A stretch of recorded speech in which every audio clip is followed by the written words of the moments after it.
Please be advised, this episode does have content that some may find distressing. As always, listener discretion is advised and it is not suitable for anyone under the age of 13. Welcome to It's Murder Up North. In the previous episode, I covered the case of Ethel Christie, but her death would not bring an end to her husband's murderous deeds. As 1953 began, John Christie saw his wife's death as an opportunity, stating, quote, "After she had gone, the way was clear for me to fulfil my destiny."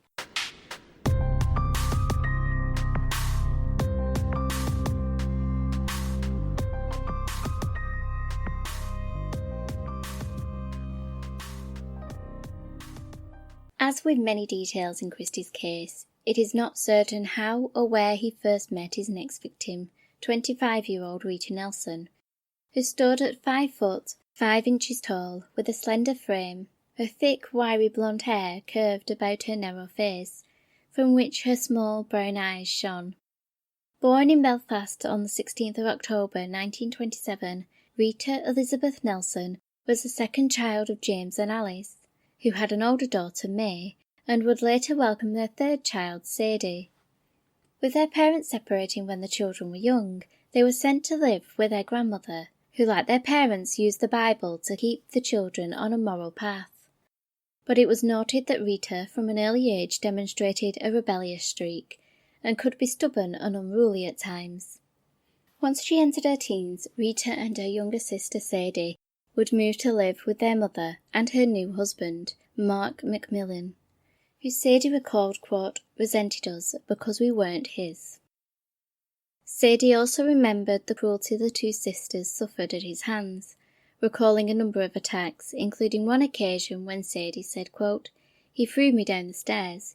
He kicked me. He threw buckets of water round me." At some point during her teens, Rita was violently assaulted, although the perpetrator was never arrested. The force of the attack broke her hyoid bone, which never fully healed. It was also in her teens that she would have her first brush with the law, when at the age of 13 she appeared at Belfast Juvenile Court, accused of theft. However, on this occasion, the case was dismissed. 2 years later, she would again be brought before the court for the same offence, but as before, the case was dropped. She would not be so lucky in May 1946, when she was caught stealing a coat from a dry cleaner's and placed on probation for 6 months. Having endured a turbulent childhood, experienced the breakdown of her parents' marriage, and suffering abuse at the hands of her stepfather, the already unruly child began her descent into a world she would struggle to be free from. By 19 years old, she had started operating as a sex worker, with her being fined 20 shillings in September 1946 for prostitution, and 2 months later she was fined for the same offence, yet this time she would add assaulting a police officer to the charges. Over the next 2 years she would be arrested on a couple of occasions for being drunk and disorderly, with her being sentenced to 1 month in prison in January of 1947, while she would receive a fine in April of 1948. Being forced to steal or sell her body to make ends meet, and a reliance on alcohol took its toll on the already troubled girl, and in 1949 a pregnant Rita was admitted into the Purdysburn mental home in Belfast, where she would deliver a boy named George, a child that would bring some light into her troubled life, with her sister Sadie later recalling how proud Rita was of him. While George would be taken into care, Rita would be released from the hospital on licence in 1950. Following her release, she would secure work at a number of hospitals as a domestic, although no role lasted for more than a few months. And by October 1952, having been kicked out of the family home due to a belief she was once again pregnant, Rita, accompanied by her cousin James, sailed from Belfast with the intention of seeking a fresh start in London. Upon arriving in the capital, the pair paid a visit to Rita's older sister May, who lived in Ladbroke Grove, but any hopes of being able to stay with her were dashed when they were informed that May did not have room for them, forcing the pair to seek lodgings elsewhere. It is not known where Rita lived during her first month in the capital, with her later being housed at the Church Army Hospital in Edgware, While her cousin James was able to secure work with ease, Rita struggled. Yet she did manage to secure some work that kept her from resorting to her old life of sex work and stealing. But as before, these roles would be brief. She would find employment as an orderly at Great Ormond Street Hospital for just 3 weeks, and her following job at the Devonshire Arms Public House in Notting Hill lasted 3 days, with her employer deeming her unsuitable for the role due to Rita suffering from back pain, fatigue and sickness. By the end of December 1952, Rita found lodging with 68-year-old widow Hannah Rees, who recalled her tenant as being a quiet girl who kept to herself but always paid her rent on time. In January, Rita began working at the counter of Shepherd's Bush Tea Rooms. But when her ill health affected her performance, she was reassigned to work in the kitchens, and suspicions were raised that Rita was pregnant. Fortunately for her, she was employed by J. Lyons and Sons, who owned a number of tea rooms throughout London, and were known for taking care of their staff. Unlike other employers who would have dismissed Rita for concealing her pregnancy, they instead arranged for her to receive medical care, with a medical check on the 12th of January confirming that she was 24 weeks pregnant, and so was referred to the Samaritan Hospital for Women, a home for unwed mothers. Rita was last seen on the 14th of January 1953, and as her landlady had noted that she was always punctual with paying her rent, Mrs. Rees became concerned for her tenant when Rita failed to make payment on the 19th of January, prompting the widow to file a missing persons report.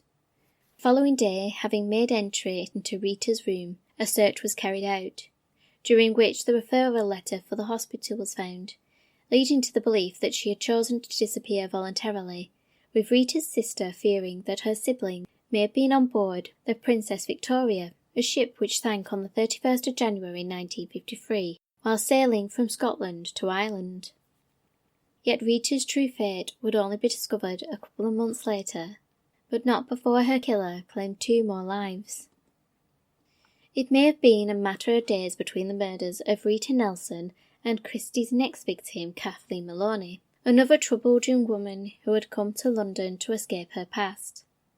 Born in Plymouth on the 19th of August 1926, Kathleen was the youngest of 3 girls, with her father Daniel making a meagre living as a rag-and-bone man, while his wife Lillian did her best to keep her family fed and clothed. Her life would change when her parents passed away within a year of each other, leaving 3-year-old Kathleen and her 2 sisters orphaned. Initially the siblings would be taken in by an aunt, but this situation did not remain, and the children were sent to a Catholic children's home, where they would receive weekly visits from their aunt and uncle, the latter recalling that his young niece was, quote, very wild, not in a bad way, but full of pranks. However, upon entering her teens, Kathleen's behaviour was deemed to be unacceptable, with her being transferred to the convent of the Good Shepherd in Cornwall, after being caught talking to boys. While at the convent, she would be accused of stealing a coat, and was sent to another convent in Southampton. Kathleen would only reside here for a year. With the 17-year-old being deemed uncontrollable, she was sent back to Plymouth in 1943, but she would flee to Exeter, where she became acquainted with some American soldiers before being taken into the care of the Plymouth Probation Service. Despite this, she continued to run away. She was often found in London, and it is suspected that by the time she was 18, Kathleen was already operating as a sex worker and was sleeping rough, with her being placed on probation in January 1945 after being charged with vagrancy. She would break the terms of her probation in March, although the details of what offence she committed are scarce. It resulted in her being sent to prison for 3 months.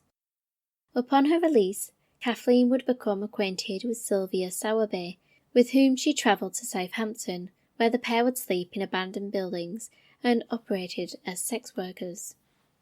Sylvia told author Jonathan Oates that Kathleen was not picky when it came to her clients, stating, Kathleen was never particular as to the type of men she met. I've known her to go with Lascars, the name for a sailor from India or Southeast Asia, and other seafaring types. She also associated with the Irish Navy types. End quote. While in Southampton, Kathleen became increasingly addicted to alcohol and was arrested on numerous occasions for soliciting, being drunk and disorderly, and assaulting a police officer, with some of these arrests resulting in jail time. During this time, Kathleen would give birth to 5 children, all of whom would be taken into care, as she was unable to provide for them. She would remain in Southampton until 1952, when she relocated to the city of Liverpool, but once again found herself back in prison due to her alcoholism, and she would spend most of the year in and out of prisons in various parts of the country. Estranged from her family and in constant trouble with the law, Kathleen once again fled to London, the city where a person can become invisible amongst the thousands of faces in the vast, overcrowded streets. In the capital, she frequented bars and pubs, picking up clients, hoping to make enough to pay for a room for the night, but her alcohol-fueled temper or soliciting would often see her banned from various places, and more often than not, she was forced to sleep rough, with it being reported that she had resorted to sleeping in some public toilets on Edgware Road. Maureen Briggs, an acquaintance of Kathleen's, claimed that they had first met Christie in October of 1952, while drinking in a pub. Describing him entering the venue, he placed his raincoat over his arm before approaching them. She recalled the distinctive manner in which he spoke, stating Christie, quote, had thinning lips and he was sort of licking his lips when he was talking. After sharing a couple of drinks with him, Christie spoke about his interest in photography and asked if the pair would be willing to model for him. Maureen and Kathleen agreed. However, they would meet another couple of times before the photo shoot would take place in December that year. The young women met Christie at a small studio just off Marylebone Road, where Maureen described how she undressed while, quote, Kay sat on a chair and watched. He took about 6 of me posing in various positions in the nude. The shoot then took an unusual turn when Christie proceeded to remove his own clothing and asked Kathleen to take pictures of him and Maureen together, which she agreed to do, and at the end of the session he paid them both for their time. Kathleen and Maureen would encounter Christie on at least 2 more occasions, with the last taking place around mid-January. One witness, Augustine Murray, recalled Kathleen telling him that she had nowhere to stay that night. However, she hoped that a man she had met in a cafe earlier that day would be able to help her. Augustine went on to remember seeing Maureen and Kathleen sitting at the bar, stating, quote, the 2 women had been there since 8 p.m. About an hour after that, a man came in, went up to Kathleen and Maureen, and asked them to have a drink with him. Then he sat down with them and started talking. Once again, the trio enjoyed drinks together. Maureen recalled that Christie, quote, bought us each 2 drinks, and as he was leaving, she asked him to give the price of another drink, and he gave her 2 shillings. Christie and Maloney left together at between 9 and 10 p.m. End quote. It is believed that this was the last time Kathleen Maloney was seen alive, and being estranged from her family with no close friends and no fixed abode, her disappearance went unreported. A couple of weeks after the murder of Kathleen Maloney and Rita Nelson, Christie set his sights on a new victim. He just had to wait for the opportunity to get her alone.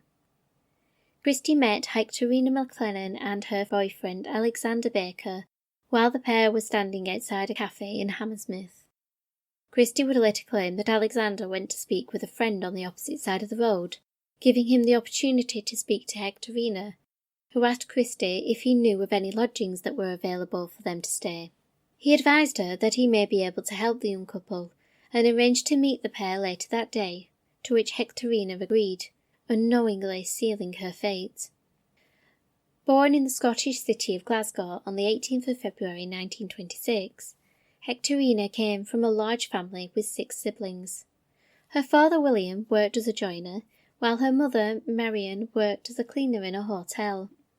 Her parents worked hard to provide for their children, yet the Great Depression struck the city of Glasgow hard, with mass unemployment and growing poverty, forcing the family to move 250 miles north to live on the shores of Loch Ewe. Hectorina was 13 when the Second World War began, and during the conflict she would work in a laundry with her mother. while in 1944 her father William moved to London in search of employment. His family would join him 4 years later, leaving the quiet and secluded Highlands of Scotland for the bustling streets of London. Must have been overwhelming for the now 22-year-old. Despite this, Hectorina and her sister Benjamina soon adapted and in turn developed a fondness for the city of Portsmouth, which lies roughly 80 miles southwest of the capital. While in Portsmouth, the sisters became familiar with a number of officers from the Burmese Air Force, which was stationed in the area. It is believed that one of these officers became the father to Hectorina's first child, Marion, who was born in 1949. However, the father was never officially named. By the following year, Hectorina would enter into a relationship with another Burmese officer called Kai Muang Suhal, whom she had met in Portsmouth. However, he would often visit Hectorina and her family in London. This relationship would also result in pregnancy, and Hectorina would have her second daughter, Juliana Musunghal, on 24th of January 1951. It was speculated that Hectorina and Kai married in October the previous year, after which she was seen wearing a wedding ring. However, despite changing her name on the electoral register and her ration book, there are no official documents relating to the marriage taking place. The relationship would come to an end shortly after the birth of her second child, when Kai returned to Burma. Hectorina often spoke of following him there, but it seems as though, once he left the country, he ceased contact with her, and provided no financial support for his child. During this time, she was also alleged to have discussed her plans to marry a man called Frank Collier, who reportedly was an unsavoury character with criminal inclinations. While her romantic dalliances were a subject of uncertainty, in June 1951 she would secure employment as the nanny for the son of Mr. and Mrs. Baker. Yet shortly after Hectorina's parents and 2 daughters had relocated to Scotland, the now 26-year-old became involved in a scandal when she was accused of having an affair with Alexander Baker, the father of her charge. In December 1952, she would be confronted by Alexander's wife, Dorothy, who later stated, quote, "I heard that Hectorina was carrying on with my husband. It came to a head about Christmas time, and we had a row." End quote. Following the altercation, Hectorina was dismissed from her role and told not to contact Mr. Baker. This ban would not be adhered to, when less than a month later Alexander encountered Hectorina, whom he claimed, quote, looked shabby, prompting him to offer to buy her breakfast. This subsequently led to the pair cohabiting for a couple of weeks. Yet Hectorina, who had been living with her brother Robert, failed to advise her sibling of her new address, causing him to file a missing persons report. Hectorina would return to the home she shared with her brother, after an argument between herself and Alexander led to the latter returning to his wife and child.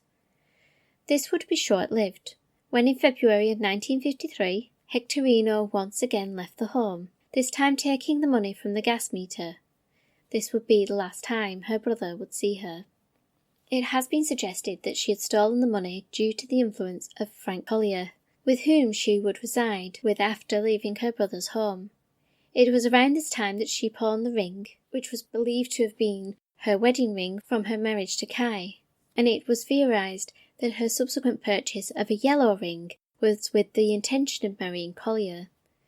As previously stated, Collier was a nefarious character, and on the 18th of February 1953, while he and Hectorina were walking in Hyde Park, Frank would be arrested on suspicion of burglary, and shortly after this, Hectorina and Alexander's paths would cross again when the pair met in a cafe. With Alexander separated once more from his wife, he and Hectorina took up temporary lodgings with Ivor Elliot, who was a friend of Alexander's.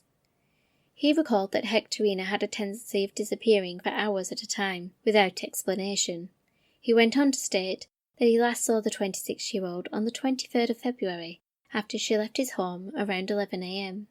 Some of Hectorina's absences may be explained by the fact she had been visiting Frank Collier at Brixton Prison, a detail she may not have wanted Alexander to know. During a visit which occurred on the 24th of February, Collier alleged he noticed the name Christie on a piece of paper, which Hectorina explained was a man who had property available to rent. It would later transpire that Ivor Elliot had not been able to accommodate Alexander and Hectorina, and the couple had been flitting from one rented room to another in hopes of finding a permanent solution, but with both of them unemployed, they were quickly running out of options. So when Hectorina encountered Christie in Hammersmith, he seemed to empathise with her plight and offered a solution. He had a room available and arranged for her to view it at 7:30 on the 3rd of March. There is speculation that Hectorina had known Christie prior to this moment. However, as I have discovered throughout researching these cases, there are so many inconsistencies that the details can become muddled. What is certain is that she told Alexander about the potential lodgings after meeting him for dinner, and an hour later the couple made their way to meet with Christie.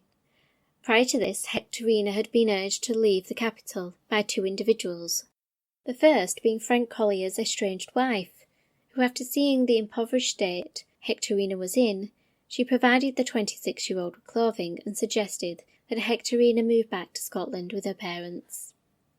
The second was her father, who had spoken to Hectorina earlier that day, and she advised him that she was seeing a man in the evening regarding lodgings. Concerned for his daughter, who was unemployed and homeless, William urged her not to keep the appointment and just to come home, even offering to provide her with the train fare. But he recalled that his daughter simply laughed at the suggestion. She did, however, state that should she not be able to secure a place to stay, she would do as he wished. And so, casting aside the notion of returning to Scotland, Hectorina joined Alexander, and they made their way to Ladbroke Grove bus station to meet with Christie at 7:30. With his softly spoken manner and unassuming nature, he seemed to be a perfectly pleasant and charitable individual, who posed no danger to the couple. Alexander would later recall that Christie seemed unnerved by his presence, and reluctant to allow them to see the flat, stating, quote, "We were about 10 minutes late getting to Ladbroke Grove station. The man was waiting outside. I asked him about having a look at the place, and he seemed reluctant to let us see it," going on to allege that Christie turned to Hectorina and said, "I told you not to tell anyone, even your husband, about this, because I don't want a lot of people making inquiries about the flat." End quote. After some discussion regarding the couple's living situation, Christie told them that if they were unable to find anywhere else to stay that night, he would be willing to accommodate them. And thus, when the pair found themselves without any other options, they turned up at Christie's front door later that evening. Baker recalled the inside of the property being sparse, with bare walls and hardly any furniture, all of which Christie had sold in order to make ends meet. Alexander, however, claimed that he didn't suspect anything untoward with this. The sleeping arrangements that had been put in place by Christie were seemingly to avoid Mrs. Christie being offended by an unwed couple sharing a bed, with Alexander stating Christie, quote, would not let Ina and I sleep together, as his wife, who was supposed to be living next door, might have come in, and if she had found Ina and I, there would have been trouble. Continuing, he stated, "The first night we all sat up the whole night in chairs, he in an armchair, she on the deck chair, and Christie on a bucket. The second and third night I slept on a bed on the floor in the back room. Ina and Christie sat on the chairs in the kitchen. I asked Ina if Christie had interfered with her, and she said he had not." The couple remained at the property until the 6th of March, when, according to Christie, Alexander had begun to act in an unpleasant manner, and feeling uncomfortable about this behaviour, combined with the fact that he had been supplying the couple with food using his rations, Christie asked the pair to leave. It was at this point that Alexander allegedly claimed that Hectorina was wanted by the police, although he didn't specify the offence. Yet the couple agreed to leave the house, and just prior to departing on the morning of the 6th, they requested that should they be unable to find alternate accommodations, could they return, to which Christie agreed. Alexander and Hectorina parted ways, agreeing to meet up at the cafe at 3 p.m. that afternoon. However, when she did not appear, he sought to track her down, and during his search he headed to Rillington Place, believing she may have returned there. Alexander recalled arriving at the home, stating, "I went to the flat and there saw the man. He said she had not been there. He asked me in and gave me some tea. He showed me round the rooms so that I could make sure for myself that she was not there. He then came with me to Shepherd's Bush to look for her, but we could not find her. He left at about 9 o'clock. I did not notice anything unusual about the flat at all." Due to Hectorina's tendencies to disappear for a couple of days at a time, Alexander did not report her as missing. Little did he know that as he had sat with his tea in the kitchen of 10 Rillington Place, his girlfriend's lifeless body was concealed just a few feet away. Over the course of 10 years, John Christie claimed the lives of multiple women, and although Hectorina would be the last, there were others who lived to recall their encounters with the monster of Rillington Place. Their testimonies provide an insight into Christie's modus operandi, with him frequenting various cafes and bars where he would strike up a conversation with a woman, and over weeks, sometimes months, he was able to gain their trust, lulling them into believing that he was harmless, although not all women were fooled. There were those who had found themselves in a vulnerable position, and he was able to convince them that he could help by offering them a place to stay, financial aid, or medical assistance. One such individual was Margaret Forrest, who encountered Christie in March of 1953 when he approached her in a cafe. During the conversation, she told him she had been suffering from migraines, and he promptly advised her he may be able to assist. He openly admitted that he had been a doctor, until he had been struck off for performing an abortion, and something about his frank demeanour led Margaret to agree to an appointment at the man's home. However, when the time came, she opted not to attend. Mary O'Neill would be another individual who encountered Christie while she was struggling through financial hardship. Having just had a child 3 weeks earlier, she had initially met Christie at Ladbroke Grove Station, and seeing her predicament, he had given her some money, paid for her meal, and then proposed that she came to his home after dark, explaining that he did not want anyone to see her coming to the property. During her multiple visits to the house on Rillington Place, the pair would have conversations ranging from the death of his beloved wife to his time serving in both the military and the police force. All of these stories had the desired effect. Mary both respected and sympathised with the honourable widow. She later stated, "He usually behaved like a gentleman, he spoke well, and seemed to be very generous. He always seemed kind and gentle and rather sad, and I felt sorry for him." It is likely that Mary avoided dying at the hands of Christie due to the simple fact she always ensured her husband knew where she was going and who she was with, and she also let Christie know this fact. In 1965, Helen Sunderland told The Times about her encounter with Christie, having met him in Piccadilly. She recalled that, quote, "He seemed so nice," and he invited her to his home for a cup of tea, and when after a couple more meetings she agreed, she went on to divulge what occurred once she stepped into the kitchen of 10 Rillington Place. Quote, "He was putting his clammy hands about my face and neck." She went on to state that he also wanted her to undress, but Helen refused to do so. But the most haunting part of her testimony came from her description of what occurred next. Quote, "When he came back into the room, he had over his arm a heavy-looking dark rug or blanket. I asked him what he was going to do. He told me to wait and see. I pulled it off his arm and found he had a piece of cord about 3 or 4 yards long. It looked like a sash cord. I became really frightened. I banged on the door and kicked it. Then he took the piece of rope off his arm and took both ends in his hand. So I knew in that moment he intended to murder me. I could see it in his dreadful eyes." Helen was able to escape from his clutches by fighting back, and during the scuffle his glasses were knocked to the floor, reducing his vision and giving her time to escape through the window. Helen's story offers a terrifying glimpse into the fate that befell those who were not so fortunate, whose final moments Christie would only disclose once the bodies had been discovered. Join me next time when I delve into the capture, confessions, and conviction of John Christie. So in the meantime, keep an eye on those shadows.